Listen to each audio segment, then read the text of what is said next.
Hi. Today I want to talk to you about surviving global scrutiny of your core values. This is a really personal and heavy thing to discuss because each of us has different concepts of core values, and most of them involve our faith in each other and our faith in something outside ourselves. So this is a very serious conversation I'd like to have with you. Not that some of my other ones haven't also been serious, but this is serious. My core values are learning. Well, creativity is my first one. My second one is learning, spirituality, honesty, and empathy. Creativity, it's funny that I put that one first because in so many ways I feel like my spirituality is how my whole life is conducted. But on the other hand, every time something has gone a little wrong in my life, I always reach to creativity. It always gives me that sense of who I am and grounds me so deeply. I was a baptized and confirmed Lutheran, so from the age of my birth, when I was baptized, to I think 14 or 15 is when I was confirmed. I'd gone through all the catechetical classes and everything for years, and the summer camps, church camp, of course, and getting everything that I felt like I needed. I had read the Old Testament and the New Testament, and I felt like I had a strong basis in religion and religious doctrine. When my mother I was 3 when my mother taught me how to embroidery, and something happened. I can't really even describe it to you, even though that was 75 years ago. I really can't. I know that I was so excited. I can still see the picture. It was one of those canvas prints of a house with a chimney and a tree off on the side and a bush and the grass. And I had to embroider that, and I did. And it was in a plastic frame that was actually burned into the fabric so that it was real stiff and easy to sew on because it held very stiff. It inspired me so much that by the time I was 5 years old, I was making clothes for my dolls, probably clothes for my turtles. Knowing me, or a hat for my parakeet. My room was, it was very strange. It was very, very strange. My parents both lamented the fact that they hadn't had sons. They had a boy after me, 18 months after me, who died at 4 days because their blood wasn't compatible, but they always talked about him, always talked about him, as though he was alive. Rudolph David Zaleski was his name. And because of that, it highly influenced me to express myself as a boy would. So I did. I competed with every boy I knew. I learned to play football and basketball and tennis and badminton, and I was really good at basketball. Skateboard. Well, skateboards weren't around then, but skating was. Certainly I was a skater. I was very much a gymnast. I did all the things. And so in my Girl Scouts, I had my whole wall was covered in insect collections or butterfly collections or bird feather collections, or all the things I did for Boy Scouts or for Girl Scouts, which was like Boy Scouts. And it was this heaviness about I had to create. And I think that has become such a strong core value is when I got away from my parents. My parents were very much against me being an artist. I got away from them. I immediately went to junior college, and then I went to the university, 2 universities to study art. And still I wasn't, of course, able to make myself a living as they knew, but it has never changed. It has never changed. I've become an incredible cook. These all a core value. Creating, cooking is creating. Decorating houses, building houses, anything that I could do to create. I've always been a knitter, a sewer, quilter, all those. To this day, I mean, see what I'm wearing? It's crocheted. I'm going to stand up later and show you all the way. But this is to attract attention to people, to remind them to take care of the earth, which is the basic of my core value. Taking care of the earth. My father was very much into that. We did a lot of camping as a child. Our military moves were always about camping. We rarely stayed in any kind of a hotel. I always knew that we'd put up the umbrella tent, and that's where we stayed, on the side of roads. We always did. That was just how I was brought up. And he always taught me about never making it look like we'd ever been there, and taking care of the earth. And he was a farmer when I was first born. And that was a basis of my religious training, actually. I didn't realize that at the time, of course. I thought church was a place you went, and that's what you did there. And then, of course, there was praying beside my bed at night before I went to sleep. But other than that, I didn't connect the two. It didn't work that way. I went there for brownies, I went there for Girl Scouts, and I went there for choir, and it was very separated. It wasn't until later in life that I learned about the connection, but the creativity part was everywhere in my life. Everything was about creativity. The second thing that's been a core value for me is learning. My father always, and he said it so many times in my life, the best day to die is the day you learn nothing. And he really imprinted me with that. I was so imprinted with that. Not my mother. My mother didn't learn. No, she was an RN. She had done that, and that was very unusual at the time because she was born in 1919. But she was a registered nurse, but she never worked. She finished her schooling and met my father and married my father within 28 days of meeting him. So apparently her mindset was on getting married, not on actually being a nurse, actually having a job.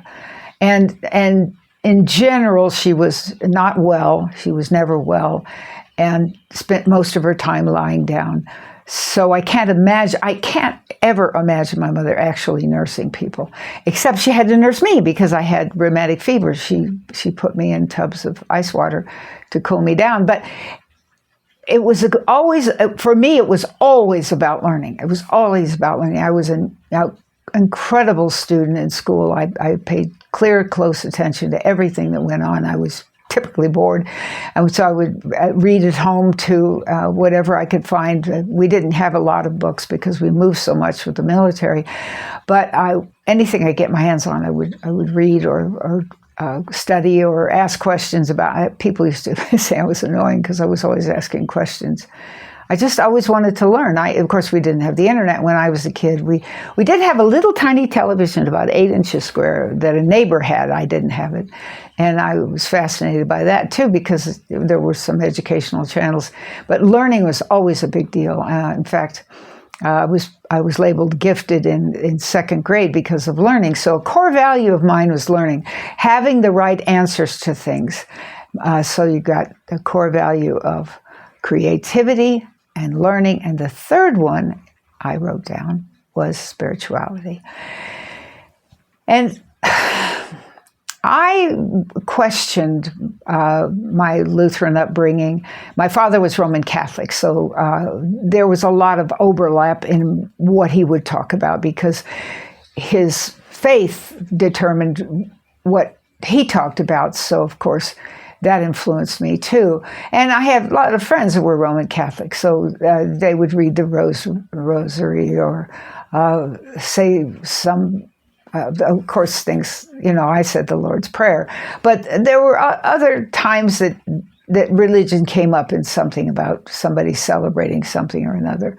But we never had the family. The family was never a part of our lives because we were always moving. We were never around family. And it was just me because mom was Rh negative. And She had several abortions the military gave her because they knew that she couldn't carry another child.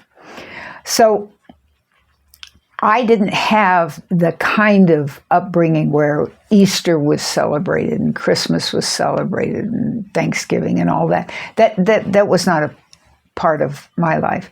So what fascinated me about spirituality was the concept of celebrating the full moon and the new moon and partial moon and the different seasons of the year, and celebrating seeing a bird or seeing a ladybird, a ladybug, or a duck or a deer, or of course dogs. Dogs were always a big part of my life.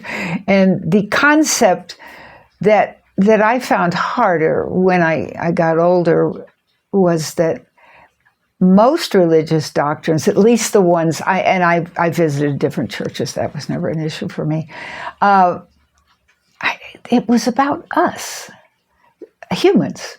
It was about how we behaved, how we treated each other, how our manners were, our behaviors, how we would get to heaven if we prayed correctly, and we would be taken care of. And gosh, that just didn't make sense to me.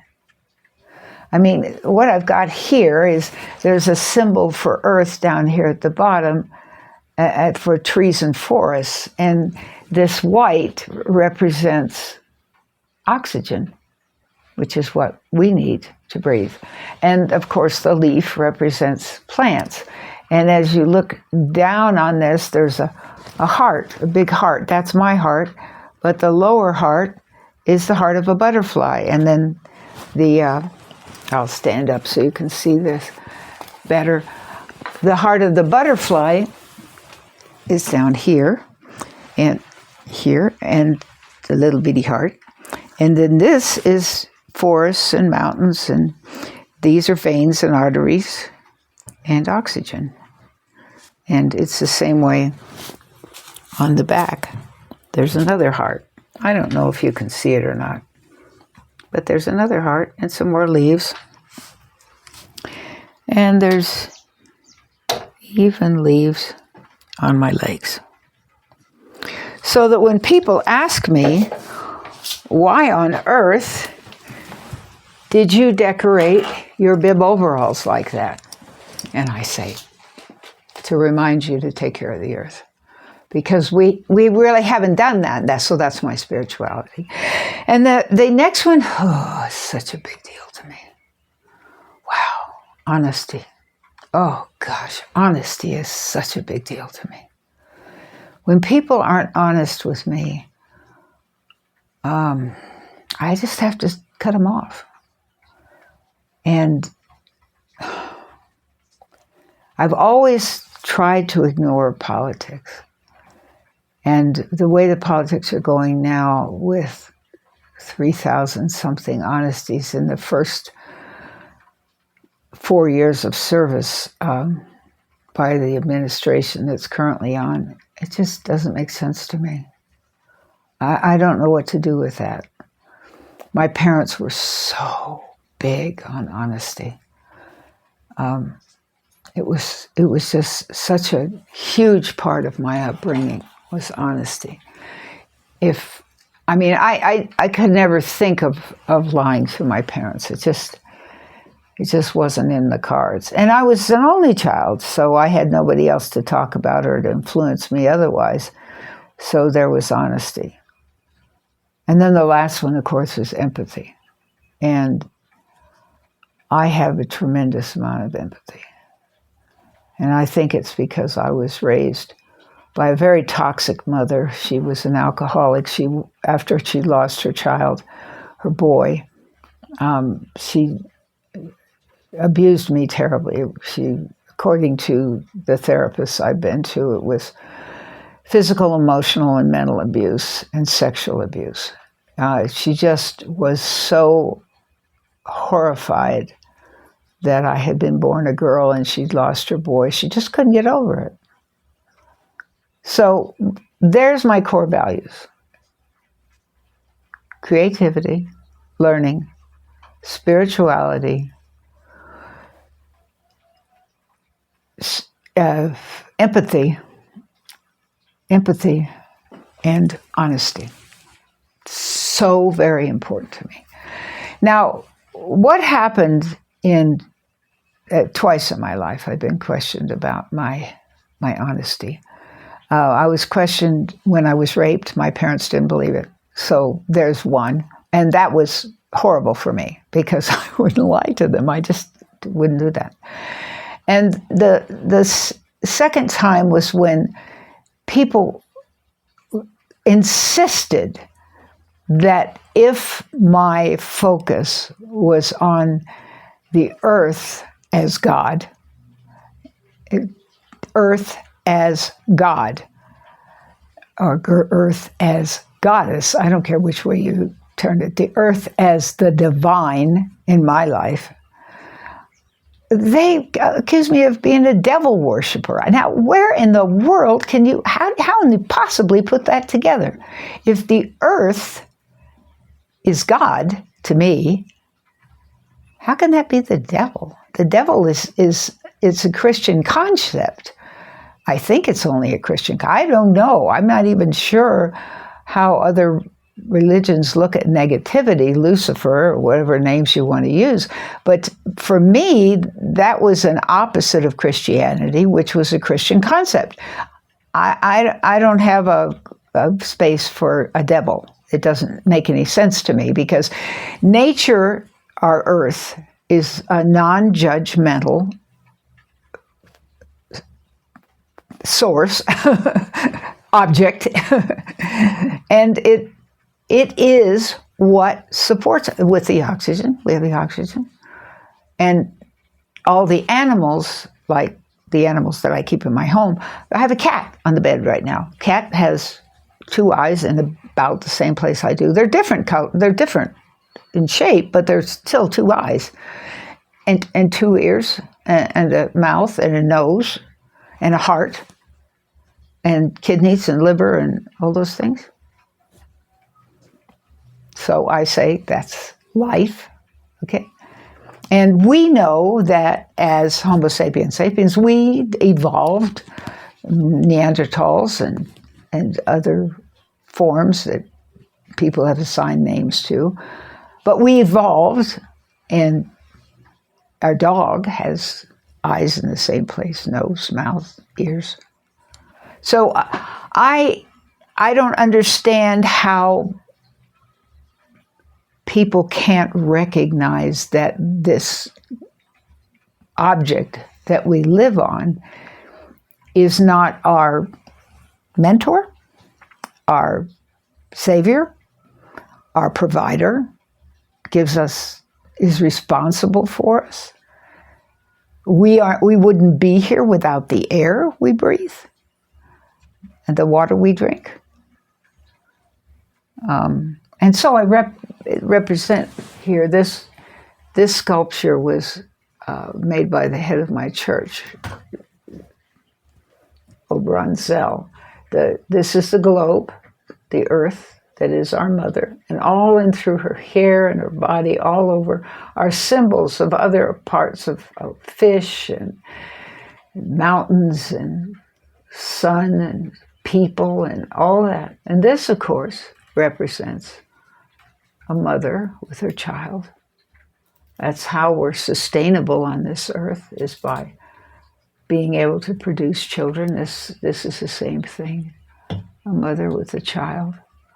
And that's what I believe. I believe that we should treat our earth as divine. And global scrutiny of that, people hollering and screaming at you that you're a devil worshiper, a witch, and a witch is,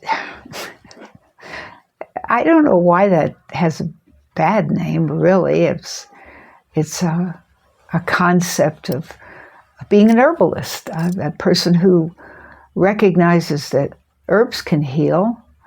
I take a lot of pride in knowing about which herbs can help me. I also have pictures up here. I show you of a beautiful woman with listening to a shell, and this one up here is with all different kinds of animals and the moon. And each of those represents an aspect of female, because the earth is like a female in that we're alive because of the earth being the earth it is. And things like climate change are a threat to the climate that we require to be able to reproduce. We have to shelter, and we could use, of course, the wood or the stones or the adobe or whatever to make a shelter, or go into a cave. So I don't understand why that makes me a devil worshiper, and that's why surviving the global scrutiny. I've been in newspapers in England, even though I was living in Florida. I mean, it's a horrible thing, and I have so much empathy for Jewish or Muslim or Israelis, or I mean, whoever the person, whatever it is, whether it's the country they live in or the faith they follow, or because they're disabled, or just because somebody's different doesn't make them the devil or something to shun. And yet, and the color of the skin, oh gosh, and that's part of what I have so much trouble with our current administration in the U.S., because it's everything. It's the color of the skin. It's people who are disabled. It's people who are poor. And we're all one. I mean, we all breathe. I mean, that's the thing we need the most, is clean air. And the second thing, of course, we need is clean water. And when corporations make the water impossible to drink, I don't understand. That's a lack of empathy. That's a lack of respect for the earth. My spirituality, it's a lack of respect for that. It's a lack of learning how to take care of each other. It's a lack of creativity, looking for a way to do something in a different way so that it doesn't harm people. It's a lack of honesty. Because regardless of what path you follow, a religious path, it's my belief that all of them say we should treat each other with respect. And we keep forcing this class program on each other. You know, you're poor, so you don't count. I'm a billionaire, so I do. Oh, I just don't get it. And so what happens? I know that when it became a big blow up in Florida in 1991, I fought from 1991 until 1995. I was chased around by the planning and zoning people. I wasn't allowed to pray outside. Spent thousands on lawyers. Defended myself on Halloween. I couldn't believe they scheduled a court date for Halloween, when all I was doing was cooking with herbs. You know, I mean, as far as I know, there's no law against that. Burning a candle occasionally, dancing and singing with my friends about how much I love the earth, and taking care of children, and teaching them about loving the earth. I work a lot with that. Worked on that with that for years. Helping children understand how to respect the earth, like my dad taught me. And so, for any of you who are faced with scrutiny over your core values, whatever your core values may be, you've got to stand up. That's what they've done in the United States. I believe it's Missouri that stood up the hardest about the oppression and the killing of people and the oppression of people by immigration. What is this about? We're all one person. And animals with disregard. I don't get it. Core values have to be respected. Freedom of religion, freedom of speech has to be it has to be respected. There's no other way around it. When you get away from that, you have a authoritarian government, a dictatorship, a one-mindedness that stifles everything. It stifles creativity. It stifles learning. It stifles religion and spirituality. It stifles honesty. It stifles empathy. Every single one of the values that I have taken are stifled, crushed, disregarded, illegal. Oh, for goodness sakes. How can we live with that? We have to fight that. We have to stand up. We have to take a firm stand for what we believe is right, regardless of who or what says otherwise. Joan of Arc? Sure. Martin Luther King? You bet. Jesus? Sure. Absolutely. Gandhi? Of course. Mother Teresa? Yes. They all took a stand. And you got to do the same thing. Because your core values matter. No matter what anyone says, your core values matter. Thank you for joining me. I hope you learned something.